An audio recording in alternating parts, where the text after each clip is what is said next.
Senate. Napag-alaman ko dahil may nagmensahe sa akin na possible na ipapatawag si Miss Cathy Binag sa Senado. So ngayon pagkakataon mo na, Senator Bato, na patunayan sa taong bayan na ikaw ay sincero at sa kasabay mo sa pagpapatawag kay Cathy Binag, ipatawag mo si Liza Tanas. Question ko sa inyo, Abalos. Ikaw, Gibo, kayong mga jutang ginemes na mga salot sa lipunan, okay? Kayong mga jutang ginemes na lumalafang sa kaba ng bayan, so Cathy Binag ipapatawag sa Senado. So dapat natin i-pressure si Senator Bato. Kasi mayroon akong na-receive na information na, sabihin na natin, okay? Na may nagpupush na mga grupo na ipatawag si Palangga Cathy Binag sa Senado para marinig, para naman maano siya, mas scrutinize ng mga senadong mga, sige, wag na nga, mga julol, okay. Okay, so ganito mga kababayan, okay? Mga senador lang, hindi kayo julol, hindi kayo kasama sa julol, diba? Ganito yan mga palangga. So nakaka-receive ako ng messages na possible, ayan, Senator Bato, sabihin ko na to para ma-pressure ka ng bonggang-bongga kasi you have to fight dito sa mga bangag na ito. Okay? Eto, Senator Bato, since ikaw pa rin ang chairman ng Committee on Drugs and Public Order, Public Safety, chuchu, pero wala nang safety yung ating bansa ngayon. Ba't ba green ang buhok ko ngayon? Okay, green ang hair natin ngayon, Inday Sara. Okay, so ipapatawag sa Senado, sana ay walang haharang. Ayan, Senator Bato, pakita mo yung balls mo. Sabi ko naman sa'yo, we will support you kapag ikaw ay nasa tamang alignment ng buhay. You're there to protect, di ba? To protect the Filipino people at not for vested interests. So patunayan mo sa amin na itong paglabas ni Cathy Binag ay napakalaking, napakalaking halaga doon sa PIDEA leaks. Right? Kasi kahit anong gawin mo pa, sabi ko nga sa'yo, kahit anong gawin mo ngayon sa sistema ng mga bangag, gagantihan ka, di ba? Hindi kasi, I don't know, nanonood ka naman ng paminsan-minsan dito dahil namomonitor ka ng mga staff mo eh. November pa lang sinasabi ka sa'yo na hindi ka sasantuhin ng mga bangag na yan. Tingnan mo yung ginagawa nila. Ginawa na kay Pangulong Duterte, pinagawa nila sa inyo, kay Inday Sara. Ungrateful ito mga bangag. At napatunayan ng isang eyewitness, ng isang maalindog na eyewitness, di ba? Ayaw talaga pakabog ni Madam. Pero mas maalindog talaga ng lola mo kasi sexy bells. Anyway, mga kababayan, kung titignan ninyo, I think 2 days na ba, 3 days na ba yung since in-interview natin si Miss Cathy. Ikaw, Abalos, bakit wala kayong, nasa na pala yung ninyo, kaso nyo dito sa sa DND, asan na mga hitad kayo? Right? Ano sabi ko dito? Abalos, gusto mo ipa-forensic ang USB. Let's talk about that. Okay. So, tapusin ko muna yung tungkol sa Senate. Napag-alaman ko, dahil may nagmensahe sa akin, na possible na ipapatawag si Miss Cathy Binag sa Senado. And good for you, Senator Bato, kung gagawin mo yan. Kasi tututo kami, ang taong bayan, at syempre patawag mo ulit si Agent Morales para nag-corroborate na actually eh. Kumbaga napagtagni-tagni na ng mga pagkakataon, 'di ba? Ng mga panahon, 'di ba? Panahon ang lahat ng ito, 'di ba? Kaya panahon niyo na ng mga bangag. Lapit na kayo. All right? So ngayon pagkakataon mo na, Senator Bato, na patunayan sa taong bayan na ikaw ay sincero at sa kasabay mo sa pagpapatawag kay Cathy Binag, ipatawag mo si Liza Tanas. Dahil siya yung nag-abot ng pulboronic, di ba? Siya yung nag-abot, inalok niya ang isang babae, di ba? Di ba? You want to protect the welfare of the women, the chuchu bells. So ipatawag mo si Liza, maliban pa doon, sa pagkabanggit ng pangalan niya ni alias Picoy, ni Romy, okay?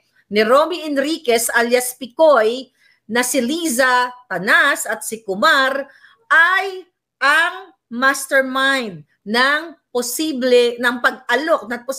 pag-alok kay Morales na wag ka na lang pumunta sa PIDEA Leaks hearing na yan, name your price whatsoever, di ba? So ipatawag mo na si Liza Tanas dahil wala naman siyang immunity.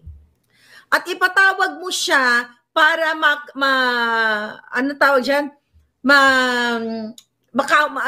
Ma-cross-exam, okay? Ma-cross-exam nyo si Cathy Binag para maikwento niya yung moment na yon na inalok siya ni Liza Tanas, slang natin kasi siya may social dugyot eh, ni Liza Tanas, okay, ng polboron.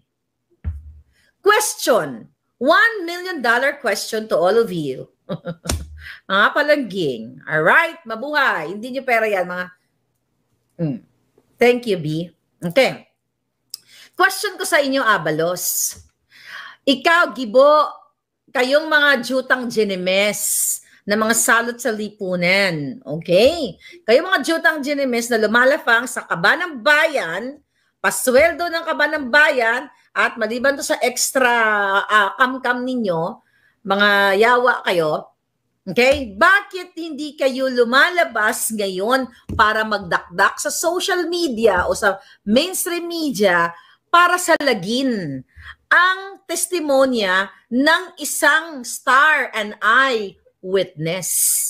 Yun mga kababayan, sabi ko nga, kailangan natin gamitin ang inyong mga brain cells, ang inyong mga neurons. Bakit hindi bakit hindi nagpakitang gilas si Abalos Ngiwi?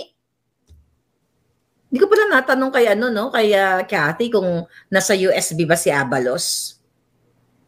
Yeah, mamaya agad nandiyan ka ba? Definitely mayroon tayong second interview sa kanya. Kanina yung interview sa Pilipinas Nating Mahal, although yung parang hindi ko hindi ko pa napanood yung kalahati lang yata napanood ko.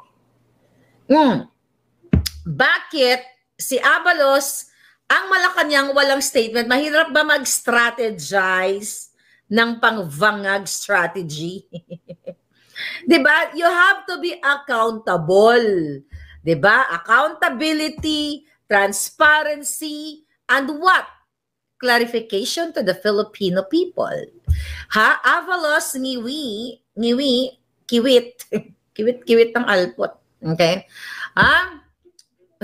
Do you want USB? Sabi ni Whiskey. Mga kababayan, bakit hindi sila, di ba, this is, defamatory or libelous? Kung ito ay hindi totoo. Di ba, sapa nagwakak-wakak na sila, ganyan, sinungaling yan si Cathy, magpaano tayo? Magpa-press con tayo, Bakit walang press conference? Mahirap ba salagin o mahirap ba well, we all know na mahirap pa sinungalingan ang taong nagsasabi ng totoo at naka-witness ng pangyayari. Bakit ikaw, Abalos, nang inilabas ko yung video, nataranta ka na para kang sabog, okay? Na sabi-sabi ka kaagad ng deepfake or AI. Bakit hindi mo i-authenticate yung maalindog ni Cathy, di ba? Social, okay? Si Cathy, bala na lang siya. Siyempre, pag social ka, Cathy. Pero pag malambing ka, Cathy, malang nasa Amon, sa Iloilo, sa Ilonggo. Giba si Gibo. Sabi ni Palangga. Sino nagsiling na si Giba si Gibo? Matagal nang giba yung mga yan. Okay, sabi ni Grace Guard, Maharlika, you are more credible political blogger since 2015. Thank you, darling. Okay. Bakit hindi mo, Abalos, ipa-authenticate yung alindog ni Cathy Binag kung siya ba ay real deal or real person? Baka robot siya. Baka robot yan. Baka deepfake AI yan, right? For Ma'am Raga. Anuhin mo sila, di ba? Pintahan mo siya. Di ba kayo nagsasalta pala na in-interview ko, robot yun. Di ba? Bakit wala kayong bratatatat ngayon? Bakit wala kayong press con? Alam nyo, ano nun, sinisindak-sindak nyo kami. Ikaw, Lisa,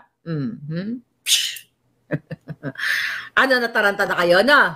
Hindi na alam kung anong gagawin nyo. Kaya si Lisa Tanas, pa-picture-picture naman kay Imelda, sabi ko nga, hindi pala sabi, according to my source, si Imelda Marcos ay ginagamit nyo na lang yan para sa pictorial nyo na kunyari, buena pamilya kayo, nagmamahalan kayo, happy Sunday, Lord, da-da-da-da. Pero ang ulol, ang totoo, ang itong mga vangagstra na ito, ha? Wala naman kayong pagmamahal sa pamilya. Dahil ang mahal nyo lang, bangag. Dahil kung ikaw ay tunay na nagmamahal sa pamilya mo, concern ka sa health mo, unang-una dapat hindi ka ngumingiwi, Junior. Okay? So ngayon, kung mahal niyo yung pamilya ninyo, syempre ang mga taong mapagmahal sa pamilya, mahal niya rin yung bayan niya, mahal niya rin yung kapwa niya. Kasi kung meron kang pakiramdam sa puso mo na nagmamahal ka sa pamilya mo, na you're really concerned from the bottom of your heart as a human being, not as a devil like you guys, yung mga mga jolol. Hindi kayo mga palangga ko, yung mga nasa Malacanang. Di ba? So, i-apply mo yon sa taong bayan. Pero wala kayong ganyan, huwag yun ang ginagamit-gamit si Imelda. Diba? Hindi na kayo siguro maalala kung sino-sino kayo. Diba? O bakit wala si Amy dyan? Anong hanash ni Amy? I'll talk about Amy later. Sulat ko to, baka makalimutan ko. Kasi meron niyang, meron niyang, kaya magsalta na yan. Ngayon, mga kababayan, so yan mga palabas ni Lisa na Happy Sunday ni Kuting, yan ay mga taliwas sa katotohanan. After nila mag-pictorial, siguro sabi nila, okay dear, tayo na magpulburon. Siguro ganon after that. Kasi they are not sincere. The fact na ngumingiwi-giwi silang lahat, di ba? Buong pamilya. Well, according to Cathy, di ba? Nasa interview niya, buong pamilya, kaya dapat magpa-drug test ang buong pamilya ni Bangag. Kasi di ba, nung May 9, may video dito pero hindi ko lang na-ready.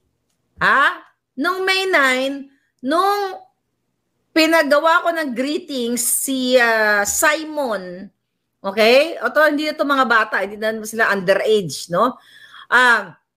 Pinagawa ko na siya ng greetings, sabog ang kanyang pag-deliver ng pananalita. Kaya, deserve ng taong bayan na ang pamilya ni Lisa Tanas ay ipapulburon test. Kasi ang kanilang mga pinapakitang manifestations, physical features and everything, the way they talk, lalo na si Ngagva actually ang pinaka-importante, ay wala sa katinuan. Diba? Ngiwi. Not only that, not only that. Let's not focus doon sa ngiwi. Yung mga nilalabas niyang mga pananalita. Bakit ngayon si Cathy na lumabas na ayaw niyong i-debunk? Takot ba kayo sa katotohanan? At good thing yan, Senator Bato, sabi ko sa'yo, ipakita mo na imo nga itlog kusog. You know that? As na Ilonggo dire mga palangga. Di ba sa aton sa Ilonggo, kapag ang itlog mo kusog, matapang yan. Pero yung pag itlog mo puti, talawan yan. Senator Bato, ipakita mo na yung itlog mo kusog, okay? Ay, nako. 10 white t-shirt, please, sabi ni Babes Variety. Okay?